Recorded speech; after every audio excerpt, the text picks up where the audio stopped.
अस्सलाम वालेकुम, मैं हनीफ दवामी और आप लोग देख रहे हैं टोरंटो में पाकिस्तानी कम्युनिटी का मकबूल न्यूज़ चैनल द आवामी।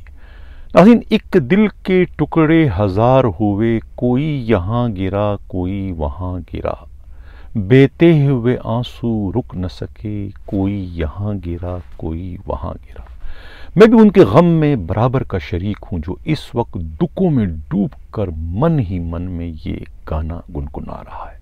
जी हाँ, मेरा इशारा सिंध पुलिस की किचन कैबिनेट की जानिब है, जो कि अब अपनी मौत आप मर चुका है, जो कि बिखर चुका है। उस किचन कैबिनेट का शीराजा मुकम्मल तौर पर रोटेशन पॉलिसी के नतीजे में बिखर चुका। खुदा का शुक्र है कि मैं एक रोज़ कबल अपने प्रोग्राम में जो है ये ब्रेकिंग न्यूज़ जो है वो शद्वमत के साथ नशर कर चुका था कि सिंध पुलिस की जो किचन कैबिनेट है वो ख़तरे में पड़ चुकी है। किसी भी वक्त जो है वो रोटेशन पॉलिसी का जो सेकंड फेज़ है उसका नोटिफिकेशन जारी किए जाने का इम्कान है।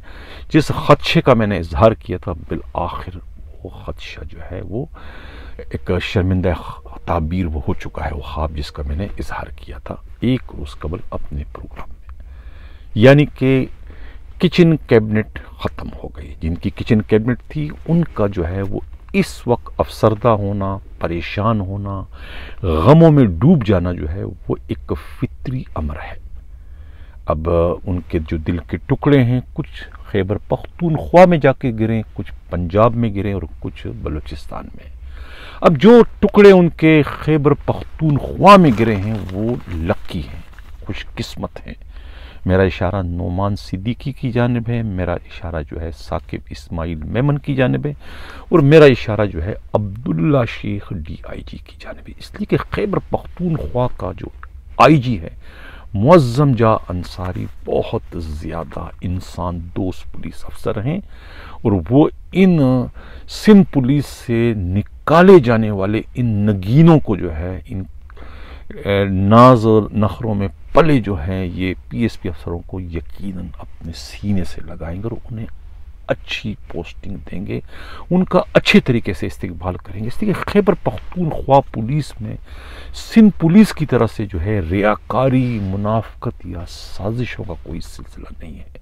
सीधी सादी नौकरी है। वहाँ तो इन्हें जो है वो एक अच्छे अंदाज से जो है खुद मुअज़्ज़म जा अंसारी इन तीनों नगीनों का जो है इस्तेकबाल करेंगे। इस लिहाज से जो है ये जो दिल के टुकड़े हैं इनको बहुत ही अच्छा मुकाम मिलने जा रहा है खैबर पख्तूनख्वा में।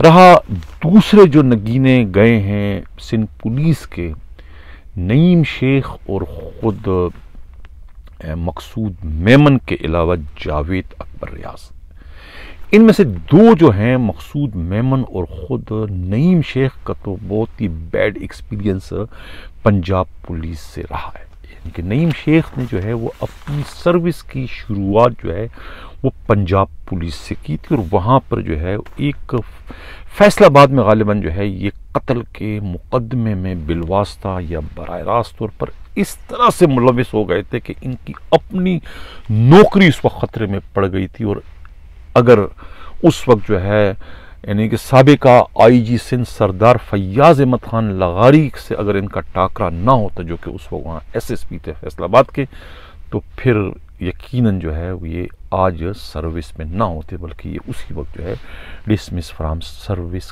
करार दे दिए थे। लेकिन उस वक्त जो है सरदार फैयाज अहमद खान लगारी ने जो है इनकी हालत पर तरस खाते हुए इन्हें उस इंक्वायरी से दूध में से मक्खी की तरह से निकाल दी। इसके बाद वो वहाँ से यानी कि दबे पांव जो है वो पंजाब को छोड़कर सिंध पुलिस में इस तरह से आया कि फिर सिंध पुलिस से बाहर जाने का इन्होंने सोचा तक नहीं। और अब जाकर जो है अब यानी 13-14 साल बाद जो है अब जाके जो है रोटेशन पॉलिसी के नतीजे में इन्हें दोबारा जो है सिंध पुलिस से निकालकर उसी पंजाब पुलिस के हवाले कर दिया गया, यानी कि खिदमत जो है पंजाब पुलिस के हवाले कर दी गई। और यही सब कुछ जो है खुद मकसूद मेमन के साथ भी, वो मकसूद मेमन भी जो है पंजाब पुलिस में एज SP गुलबर्ग रहे हैं, सिक्योरिटी के मामला इनके साथ थे। और वहाँ पर जो है खुद उस वक्त के जो सदर पाकिस्तान थे परवेज़ मुशर्रफ की जो खातून अव्वल के गार्ड से, और ख़ुद जो है परवेज़ इलाही के साहबजादे जो है उनके गार्ड का आपस में कोई झगड़ा होता है, फायरिंग होती है। उस झगड़े के नतीजे में जो है ख़ुद मकसूद मेमन पर जो है नज़ला गिरता है और उन्हें जो है गालिबन 2009-10 में जो है वहाँ से निकाल दिया जाता है पंजाब से, जिसके बाद ये सिंध आते और उनकी पहली पोस्टिंग जो है वो SP Shah Faisal town cases से कर दी जाती है, जब उस वक्त के IG ज़ियाउल हसन होते हैं। यानी कहने का मकसद ये कि इन दोनों अफसरों का जो है इंतहाई बैड एक्सपीरियंस जो है पंजाब पुलिस के साथ है। लिहाजा इनकी जो अब पोस्टिंग रोटेशन पॉलिसी के नतीजे में पंजाब की गई है, तो ये मेरे ख्याल में जो है वो किसी बदतरीन सज़ा से कम नहीं है। अगर इनकी पोस्टिंग खैबर पख्तूनख्वा, बलूचिस्तान या मोटरवे में कर दी जाती तो बेहतर होता है। अब देखना ये है कि ये इस रोटेशन पॉलिसी के नतीजे में जो इनके अहकामात जारी कर दिए गए हैं उस पर ये अमल दरामद करते हैं कि नहीं करते हैं। आया ये भी कोर्ट का सहारा लेके जो है अपनी पोस्टिंगों को इल्तिवा में डालने में कामयाब होते हैं, या कि कोई और सियासी हरबा इस्तेमाल करके जो है वो डिले टैक्टिक्स के ज़रिए अपनी पोस्टिंग को मज़ीद जो है वो कंटिन्यू रखने की कोशिश करेंगे सिंध पुलिस के अंदर। ख़ुद IG की जानिब से भी उनके जो 2 लाडले हैं उनकी पोस्टिंग को रुकवाने की कोशिशों का सिलसिला शुरू कर दिया गया है। इसी में शामिल जो है इनके खुद किचन कैबिनेट में उमर शाहिद जो है वो उनकी खिदमत जो है वो बलूचिस्तान पुलिस के हवाले कर दी गई है, जहां पहले भी बलूचिस्तान पुलिस में अपने फ़राइज़ सर अंजाम दे चुके। अगर उनकी पोस्टिंग DIG हब या खुजदार केसेस हो जाती तो फिर कोई उनको फ़र्क नहीं पड़ता है कि वो बलूचिस्तान में है या सिंध में है, वो रोज़ वहाँ से अपने घर कराची आ सकते हैं। तो बलूचिस्तान में अगर उनकी पोस्टिंग है तो ये उनके लिए कोई घाटे का सौदा नहीं है। जावेद अकबर रियाज जो है DIG साउथ थे, इनकी पोस्टिंग भी पंजाब पुलिस में कर दी गई है। अब पंजाब पुलिस से वहाँ से जो इनके एवज जो पुलिस अफसरों के जो DIGs के ट्रांसफ़र यहाँ पर हुए उनमें जो है पंजाब से जो है ज़ैन इकबाल शेख, और पंजाबी से सैयद खुर्रम अली, और पंजाबी से मोहम्मद ज़ुबैर दर्शिक जो है वो इनकी पोस्टिंग जो है वो सोहेल अख्तर की इन 4 DIGs की पोस्टिंग जो है वो सिंध पुलिस में कर दी गई है। सैयद खुर्रम अली जो है ये इससे कबल जो है खुद जो है ये केमाड़ी के भी ASP रह चुके हैं, गुलबर्ग में भी ये गालिबन ASP केसेस से अपने फ़राइज़ सर अंजाम दे चुके हैं। इस हवाले से जो है इस लिहाज से जो है वो खुद DIG सैयद खुर्रम अली को जो है कराची पुलिस का एक तजर्बा है। इसी तरीके से जो है ज़ैन इकबाल शेख जो है ये भी गालिबन ASP परेडी जो है वो रह चुके हैं। इसी तरीके से जो है मोहम्मद करीम खान जो है जो कि खैबर पख्तूनख्वा से अब उनका ट्रांसफ़र जो है सिंध पुलिस में हुआ है, ये भी DIG TNT केसेस से गालिबन अपने फ़राइज़ सर अंजाम दे चुके हैं जब AD ख्वाजा जो है सिंध पुलिस के IG थे।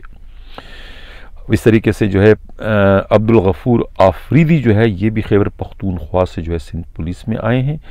और एक सबसे बढ़कर जो है रेलवे से जो है DIG शहजाद अकबर की खिदमत भी जो है सिंध पुलिस के हवाले कर दी गई। शहजाद अकबर वही हैं जिन्होंने जो है ख़ुद रेलवे पुलिस की उस वक्त की जो खातून SSP थी, जो कि इस वक्त कराची में इन्वेस्टिगेशन सेंटर की SSP हैं, मेरा इशारा जो है शैला कुरैशी की जाने में, उनके ख़िलाफ़ बहुत सारी इंक्वायरियाँ ये रेलवे पुलिस में कर चुके हैं एज DIG केसेस से। तो अब ये सिंध पुलिस में इस वक्त आए हैं ट्रांसफ़र होके, तो अब मेरा ख्याल है कि अब मुमकिन है कि शहजाद अकबर को जो है वो ख़ुद खातून SSP की मुज़ाहमत का सामना करना पड़े।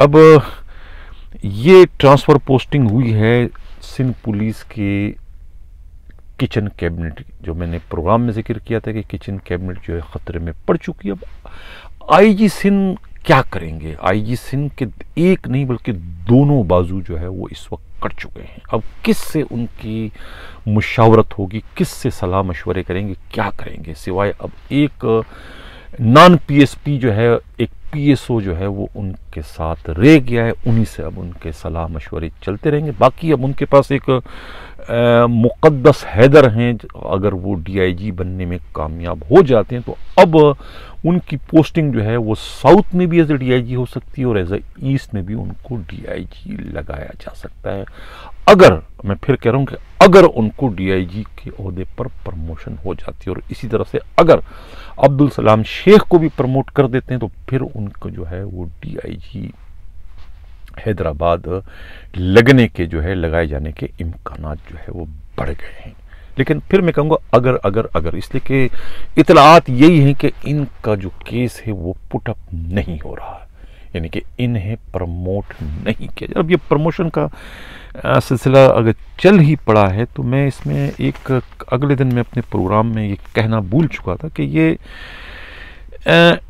डॉक्टर फारूक भी जो है इस बोर्ड में उनका भी केस कंसीडर हुआ था, जो 30 सितंबर वाला जो बोर्ड था प्रमोशन सिलेक्शन बोर्ड में, तो उन्हें भी जो है वो रेफर कर दिया था प्रमोशन से। अब पर इस बोर्ड से कोई एक माह कबल जो है खुद सिंध पुलिस के सरबराह ने जो है वो डॉक्टर फारूक के खिलाफ महज इस वजह से जो है अपने एडिशनल मतलब एआईजी स्टेप मुक़द्दस हैदर के ज़रिए मिसकंडक्ट रिपोर्ट भिजवाई थी खुद सेक्रेटरी स्टेप को कि फारूक ने जो है एसएसपी फारूक ने जो अपना एसीआर भिजवाया है वो एसीआर भिजवाने में उन्होंने जो है खुद आईजी सिंध को बाईपास किया है, यानी कि उन्होंने जो है एसीआर जो है वो आईजी से लेने के बजाय खुद चीफ सेक्रेटरी सिंध से लिखवाया है। इस पर जो है काबिल एहतराम आईजी मुश्ताक महर को एतराज़ था। जाहिर है कि आईजी की अनबनती, आईजी की उनसे मुखालफत थी और आईजी जो है बिला किसी इखलाकी या कानूनी जवाज़ के उनका जो एसीआर था उनको डिले पर डिले कर रहे थे ताकि ना उनका एसीआर वहाँ पहुँच सके और न ही वो प्रमोट हो सके। लेकिन जब उसके बाद उन्होंने दूसरा तरीक़ाकार एक कानूनी इख्तियार किया कि चीफ सेक्रेटरी से अपना एसीआर लिखवा दे, इसलिए कि उनकी पोस्टिंग उस वक्त जो है खुद आईजी सिंध के चेन ऑफ कमांड में नहीं थी, बल्कि वो एंटी इंक्रोचमेंट सेल के डायरेक्टर के से फराइज आ जाते, वो डायरेक्ट एक सूबाई हुकूमत के अंडर में जो है वो एक मेंबर, बोर्ड मेंबर उनके अंडर में वो काम करते थे। तो इस वजह से जो है वो एसीआर जो है वो खुद चीफ सेक्रेटरी सिंध जो है वो लिखने के मजाज थे, उन्होंने उनसे लिखवा दिया।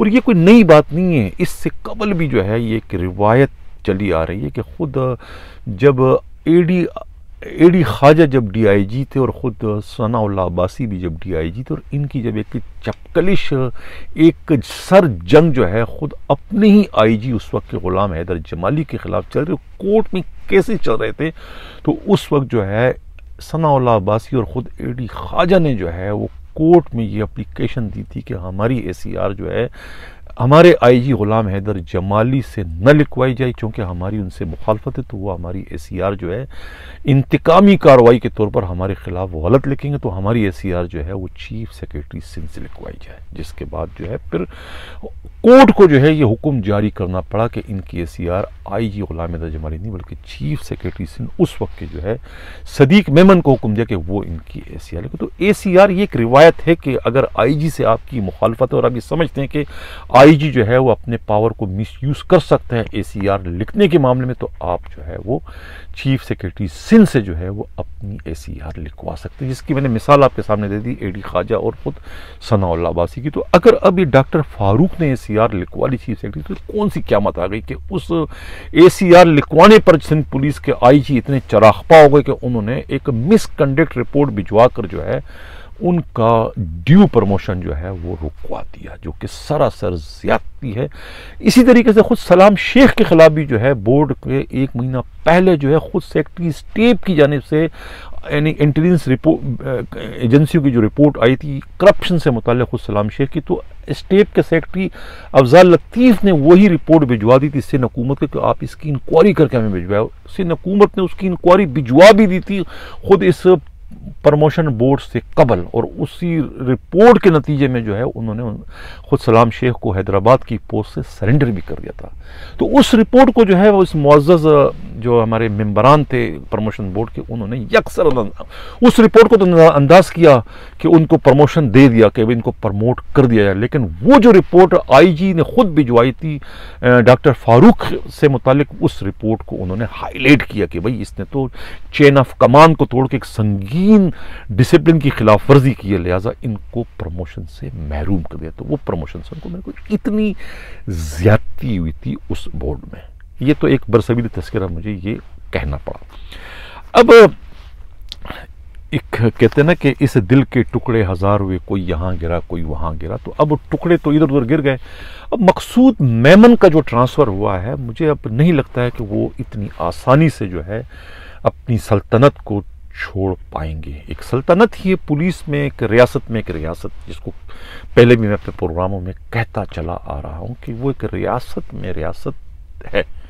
अब उसको तो इतनी आसानी से जो है वो छोड़ना जो है वो मुमकिन नहीं है। अगर फर्ज कर लिया जाए कि रोटेशन पॉलिसी का प्रेशर पड़ता है कि नहीं आपने हर हाल में ये चार छोड़ना ही छोड़ना है, तो फिर अगर खुद सिंध पुलिस के सरबराह की अगर एक किचन कैबिनेट है, और वो जो है किचन कैबिनेट जो है, मैं पहले कह चुका हूँ कि एक दिल के टुकड़े हजार हुए, कोई यहाँ गिरा कोई वहाँ गिरा, बहते हुए आंसू रुक न सके, कोई यहाँ गिरा कोई वहाँ गिरा। तो फिर खुद मकसूद मेमन की जो अपनी रियासत है, वहाँ भी तो एक बहुत ही मजबूत किचन कैबिनेट है। इतनी मजबूत कि इसका एक तो बहुत ही बड़ा पावरफुल जो मिनिस्टर है वो पीर जी है, पीर जी, फारूक, शब्बीर जो एमटीओ है, और ख़ुद फिर नसीम सब इंस्पेक्टर जो है। ये किचन कैबिनेट का क्या बनेगा? आया ये सरवाइव कर सकेंगे अपने बॉस के बगैर? एक ऐसा बॉस जिसने इन्हें अंधे इख्तियारात दिए थे, अंधे तरीन इख्तियारात दिए। आज भी एक खातून जो लेडी कांस्टेबल है इसी एसएसयू की, मारिया मेमन, उनकी जो है एक हमारी व्यूवर है, उनकी एक शिकायत आई है कि अब से कुछ दिन कबल भी किसी ने शिकायत की थी ये मैस कटिंग के हवाले से। 4500 रुपये मैस कटिंग जो है एसएसयू में वसूल किया जा रहा है। उसके इवज जो है गार्बेज खाना, यानी वो खाना जो कि जानवर भी ना खाए, वो खाना जो है सिपाहियों को दिया जाता है खाने के लिए। यानी 4500 रुपये के इवज जो है वो 300 रुपये का भी खाना नहीं होता। करोड़ रुपए जो है इस मैस कटिंग के नाम पे वसूल किए जा रहे हैं। तो मैं फिर अपने काबिल एहतराम डीआईजी मकसूद मेमन साहब की तवज्जो इस जानिब मबज़ूल करूँ कि जाते जाते कम से कम कोई ये एक नेकी का काम तो आप करते जाएं कि ये मैस की जो तलवार आपने लटका रखी है, दो धारी तलवार जो है अपने इन 8-10 हज़ार सिपाहियों पर, खुदारा इस तलवार को तो आप अब गिरा दें। या तो खाने का म्यार जो है वो बेहतर कर दें, या फिर ये जो 4500 का जो आप इतना बड़ा जो नुस्खा आपने, इतना बड़ा जो इंजेक्शन हर महीने जो है ये कांस्टेबलों को आप लगा, तो इसमें कुछ नरमी करें, इसमें कुछ कमी करें। गवर्नमेंट ने जो है ये अलाउंसेस जो इतने ज़्यादा बढ़ा के दिए हैं खुद ये एसएसयू के लिए, कोई इसलिए तो नहीं दिए कि आप मुख्तलिफ हीलो बानों से जो है वो कटिंग करते करते खुद अपनी तजूरियाँ भरे, और जो बेचारे वहाँ एसएसयू में काम करते हैं उनकी तनख्वाह वही आम सिपाहियों वाले हो। बज़ाहिर तो वो इतनी बड़ी तनख्वाह ले रहे हैं कि इजाफी अलाउंस इजाफी अलाउंस कब उनको मिलता है? कुछ भी तो नहीं मिलता उनको। यानी किसी न किसी बहाने से ये फारूक है या पीर जी है वो कसाई बनकर जो है वो उनसे वो नोट बटोर रहे हैं। ये मैं नहीं कह रहा हूँ, ये आपकी मारिया मेमन जो आपकी खातून लेडी कांस्टेबल, ये उन सब का ये कहना है। रोज़ उनके जो है ये कमेंट्स आते हैं, मैं कितने कमेंट्स अपने प्रोग्राम में शामिल करूँ। तो अब समझ में नहीं आ रहा है कि मकसूद मेमन साहब का अगर ट्रांसफ़र हो जाता है, पंजाब चले जाता, तो ये उनकी किचन कैबिनेट का क्या बनेगा? वो उनकी भी तो कहते ना कि एक दिल के टुकड़े हजार हुए, कोई यहाँ गिरा कोई वहाँ गिरा। सिंध पुलिस के आईजी के जो दिल के टुकड़े हैं वो तो कोई खैबर पख्तूनख्वा में गिरे, तो कोई बलूचिस्तान में गिरे, तो कोई पंजाब में गिरे। तो लगता है कि मकसूद मेमन के जो दिल के टुकड़े हैं तो वो मेरा ख्याल है कोई अमेरिका में जाके गिरेगा, कोई तुर्की में जाके गिरेगा, और कोई बोस्निया में, और कोई कहीं और जाके गिरेगा। इसलिए कि मकसूद मेमन की अदम मौजूदगी में जो है उनका जो है एसएसयू में क्या सिंध पुलिस में किसी भी जगह जो है सरवाइव करना जो है नामुमकिन नज़र आता है।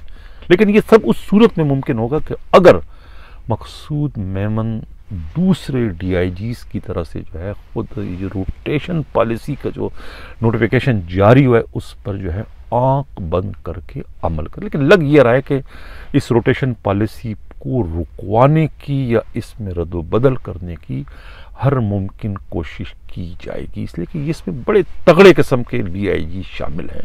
शेर पे सवा शेर है। अब्दुल्ला शेख को आप देखें, साकिब इस्माइल मेमन को आप देखें, नुमान सिद्दीकी को आप देखें। ये किचन कैबिनेट में वैसी तो नहीं कह रहा हूँ, ये सब जो है आईजी सिंध के दिल के टुकड़े, कोई राइट का है कोई लेफ्ट का है।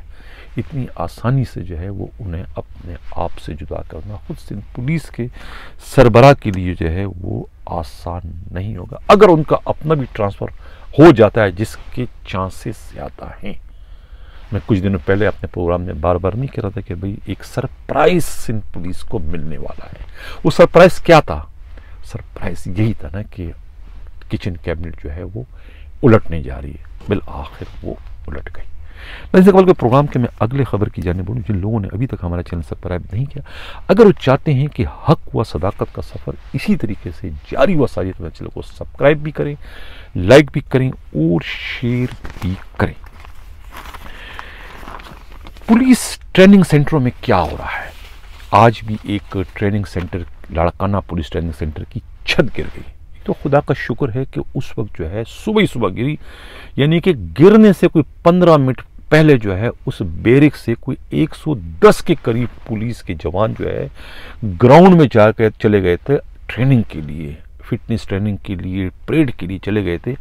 अगर खुदा ना खास्ता वो उस वक्त बैरिक में होते तो ये 40, 50, 60, 70 पुलिस एहलकारों की शहादत हो जाती या जख्मी हो जाते। ये इतना संगीन किस्म का वाक़या होता है। ये आज लाड़काना पुलिस ट्रेनिंग सेंटर में, ये पहला सेंटर नहीं, इससे कबल जो है खुद सकरन पुलिस ट्रेनिंग सेंटर की भी जो छत है वो इसी तरीके से गिर चुकी और वहाँ एक सिपाही उसमें शदीद जख्मी हुआ था। ये क्या हो रहा है ट्रेनिंग सेंटरों में?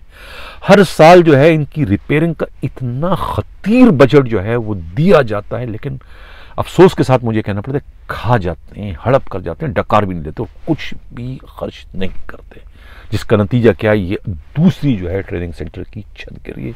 मैं आईजी सिंध मुश्ताक मेहर साहब, आपकी तवज्जो और आपकी जो डीआईजी ट्रेनिंग है इमरान याकूब की तवज्जो इस जानिब मबजूल कराना चाहता हूँ कि खुदा के वास्ते कुछ तो पैसे खर्च करें इन ट्रेनिंग सेंटरों की मुरम्मत पर, कि ये ना हो कि ये जो सिपाही आपके इतनी कीमती सिपाही जिन पर खुद सिंध पुलिस का करोड़ों रुपये खर्च होता है उनकी तरबियत पर, वो कहीं इस तरीके से बिला वजह ज़ाया ना हो जाए इन आप लोगों की करप्शन की वजह से। जो आपकी जो इमारतें हैं ये ज़मीन बोझ हो रही है, आपकी करप्शन का मजीद ये बोझ नहीं बर्दाश्त कर सकती। खुदारा इस पर भी आप कुछ खर्च करें। अब एक अच्छी खबर ये भी है कि डीआईजी जो हैं ट्रेनिंग के इमरान याकूब ने एक मार्शल आर्ट के जो इंस्ट्रक्टर जिनकी कमी थी खुद पुलिस के आर्ट ट्रेनिंग सेंटरों में नहीं थे, अब उन्होंने यकदम जो है 50 मार्शल आर्ट इंस्ट्रक्टर पैदा करने के लिए जो है हर ट्रेनिंग सेंटर से 5-5 सिपाहियों को, हेड कांस्टेबलों को इकट्ठा करके जो है वो उनकी अब ट्रेनिंग दी जा रही है उनको रज़ाकाबाद ट्रेनिंग सेंटर में, जिनकी उम्र जो है 25 से 28 साल तक की है। उनके लिए एक बहुत ही माहिर किस्म का जो है इंस्ट्रक्टर को उन्होंने हायर किया है, जो 1,20,000 रुपया तनख्वाह पर, जो उनको 2.5 माह तक जो है तरबियत देगा। इन्हें डिसआर्मिंग के और कराटे, जोडो वोडो को उनकी ट्रेनिंग देंगे। ये तकरीबन जो है 50 के करीब जो है ये एहलकार है और ये 2.5 महीने तक इनकी ट्रेनिंग होगी, जिसके बाद ये जब खुद सीख जाएंगे तो फिर ये दूसरे इंस्ट्रक्टर क्या नाम है सिपाहियों को जो वहाँ कोर्स करने आते हैं लोअर के या अपर के, उनको फिर ये ट्रेनिंग देंगे। इसकी ट्रेनिंग जो है रज़ाकाबाद पुलिस ट्रेनिंग सेंटर में, और ये एक अच्छी खबर है। नाज़रीन आज ये इत्तला ये भी मिली है कि मसूद बंगश जो पहले एसएसपी लाड़काना थे, जो कि खुद सिंध पुलिस की नारवा सलूक की वजह से जो है उनको इग्नोर कर दिया गया था, उनको पोस्टिंग नहीं दी जा रही थी। उनके तजुर्बों से और उनके कारनामों से और उनकी बहादुरी से मुस्तफ़ीज़ नहीं हो रही थी, जिसके बाद जो है उन्होंने अपना ट्रांसफ़र FIA में करवा दिया था। अब पता चला है कि उन्हें जो है DG FIA doctor Sanaullah Abbasi ने जो है वो उन्हें खुद इस्लामाबाद इमिग्रेशन में जो है एज अ डिप्टी डायरेक्टर उनकी पोस्टिंग कर दी है। इसी तरीके से जो है खुद जो इस वक्त वेस्ट के DIG हैं नासिर आफ्ताब की भी रिक्वेजिशन अभी तक जो है वैलिड है, जो कि FIA से भिजवाई गई थी, यानी उनकी खिदमत FIA में हासिल करने की वो रिक्वेजिशन अभी तक जो है वैलिड है। अगर सिंध पुलिस से उनके कोई झड़प हो जाती है, IG से उनके इख्तिलाफात बढ़ जाते हैं, जिसके बाद उन्हें जाना पड़े, तो FIA के दरवाजे उनके लिए अब तक खुले हैं और किसी वक्त जो है वो FIA जा सकते हैं। यही कहना है खुद हमारे नुमाइंदे हमराज राही का। चलते चलते एक खबर और भी मैं शेयर करूं कि इमरान मिर्ज़ा जो है ये SP हैं, जो कि पहले यहाँ साउथ में भी रह चुके हैं, क्लिफ्टन में भी ASP और SP रह चुके हैं। इनकी ख्वाहिश थी बड़े अरसे से ये पंजाब में अपना ट्रांसफ़र करवाने के लिए इन्होंने भागदौड़ की थी। पंजाब में तो उनका नहीं हुआ, लेकिन अब पता चला कि इन्हें जो है वो खैबर पख्तूनख्वा में इनका ट्रांसफ़र कर दिया गया है। चलते चलते जो है गोपाल दास पर भी बात कर लेते हैं, जो कि ZIB इंचार्ज हैं। अब उनके बॉस तो चले गए, जिस बॉस पर जो है वो इतने नाच रहे थे, बड़ी बड़ी पोस्टिंग लोगों की करवा रहे थे, और दो उनके जो बॉस के जो बहुत ही करीबी हेड मोहर थे उनको खुडेलैन लगाने वाले भी, उनका खुडेलैन लगाने का सहरा भी खुद इसी गोपाल दास के सर जाता है। अभी इन्होंने पिछले दिनों जो है एक सब इंस्पेक्टर मोहम्मद नवाज जो है, जो कि एक इन्वेस्टिगेशन में थे, अभी उनकी इन्वेस्टिगेशन का जो पीरियड पूरा नहीं हुआ था, लेकिन मालूम ये हुआ कि मुबीन तौर पर कोई 5-7 लाख रुपए का वजीफ़ा लेकर इन्हें जो है खुद अपने DIG साकिब इस्माइल मेमन के ज़रिए इन्हें जो है NGO कंपनी का कंपनी कमांडर ये बनाने में कामयाब हो गया। अभी पिछले दिनों इन्होंने जो है फारूक संजरानी को SHO गुलिस्तान जोहर भी लगाया था। इससे कबल ये जुबैर नवाज को जो है सोराब गोट थाने का SHO भी लगवा चुके हैं। और ये जो इंटेलिजेंस अफसरान जो थानों के मुतालिक जो रिपोर्टें भिजवाते थे कि भाई ये थाने में ये करप्शन है, यहाँ ये जुआ है, मंशियात है, ये वो रिपोर्ट से कबल जो है डरा धमका कर अफसरों से वो मालूमात लेकर फिर ये खुद थाने के SHO ज़राइल मोहर को टेलीफोन करके उनको डरा धमका के उनसे मुबैना तौर पर जो है वजीफ़ा लेने का भी उन पर इल्ज़ाम है। अब ये तो अब खुद जब उनके बॉस जो है वो खुद ही अब ट्रांसफ़र हो चुके हैं रोटेशन पॉलिसी के, तो अब इनका क्या बनेगा? गोपाल दास का आने वाला DIG कौन है अभी कुछ नहीं पता। हो सकता है कि अगर मुक़द्दस हैदर का प्रमोशन हो जाता है तो फिर इम्कान है कि उन्हें या तो DIG साउथ लगा दिया जाएगा या फिर उनको DIG जो है वो ईस्ट लगा दिया जाएगा। अगर ईस्ट लग जाते हैं तो फिर ये गोपाल दास के उनसे मामला जो है वो बेहतर हो सकते हैं। बहरहाल ये आज की सबसे बड़ी खबर थी, सबसे अच्छी खबर थी, और हमारी एक अपनी जो इंफॉर्मेशन थी, जो हमारी अपनी पेशनगोई थी, जो हमारी अपनी ब्रेकिंग न्यूज़ थी कि किचन कैबिनेट जो है वो ख़तरे में पड़ चुकी है, तो वो हमारी ख़बर जो है वो 24 घंटे के अंदर अंदर जो है वो दुरुस्त साबित हुई और उसका नोटिफिकेशन जारी कर दिया गया है। अब देखना ये कि मकसूद मेमन चार्ज छोड़ते हैं कि नहीं छोड़ते, इसलिए कि इन तमाम में जो है सबसे जो वज़नी DIG हैं, हर लिहाज से, ताकत के लिहाज से, इख्तियारात के लिहाज से, अपने असर रसूख के लिहाज से, वो मकसूद मेमन है। अगर मकसूद मेमन जो है अपनी पोस्टिंग को मैनेज करने में, अपनी पोस्टिंग को रुकवाने में कामयाब हो जाते हैं, तो फिर बाकी जो किचन कैबिनेट के जो दूसरे बाअसर DIG साहब हैं वो भी अपनी पोस्टिंग रुकवाने के लिए अपने बॉस को इस्तेमाल करेंगे। लेकिन वहाँ अफजल लतीफ़ है जो कि ना किसी पे चलते, ना इधर देखते, ना उधर देखते हैं, वो किसी की सिफारिश नहीं सुनते हैं। अब एक इम्तिहान है कि ये 2-4-5 दिनों में जो है मालूम हो जाएगा कि ये नोटिफिकेशन जारी होता है मुक़द्दस हैदर और सलाम शेख का कि नहीं। अभी सिंध में जो है वो इस वक्त इनके साथ जो है 5 DIGs की पोस्टिंग ऑलरेडी पहले वीकेंड वहाँ खाली थी, वहाँ पोस्टिंग नहीं हो रही थी। अब ये 7 मज़ीद DIG आएगा तो ये 12 DIGs की जो पोस्टिंग है, तो ये एक बहरान पैदा हो जाएगा सिंध पुलिस के अंदर कि ये सिंध पुलिस में आखिर कैसे इसको मैनेज करेंगे। मौजूदा IG मुश्ताक मेहर और खुद सिंध कि जो वज़ीर आला है सैयद मुराद से कैसे मैनेज करेंगे, नए आने वाले जो DIGs हैं उनसे कैसे शहर को कंट्रोल किया जाएगा। अब ये एक टफ किस्म का एक चैलेंज जॉब है, देखना यह है कि इसमें खुद आईजी मुश्ताक महर किस तरह सुरखरू होते हैं और खुद सिंध के वज़ीर आला किस तरह सुरखरू होते हैं। आया ये अपने साथ जो नगीने हैं कीमती, इन्हें वो रिलीफ करते हैं या उनको रोकने के लिए भी कोई हथकंडा इस्तेमाल करते हैं। इसी के साथ इजाज़त चाहता हूँ। अल्लाह हाफ़िज़।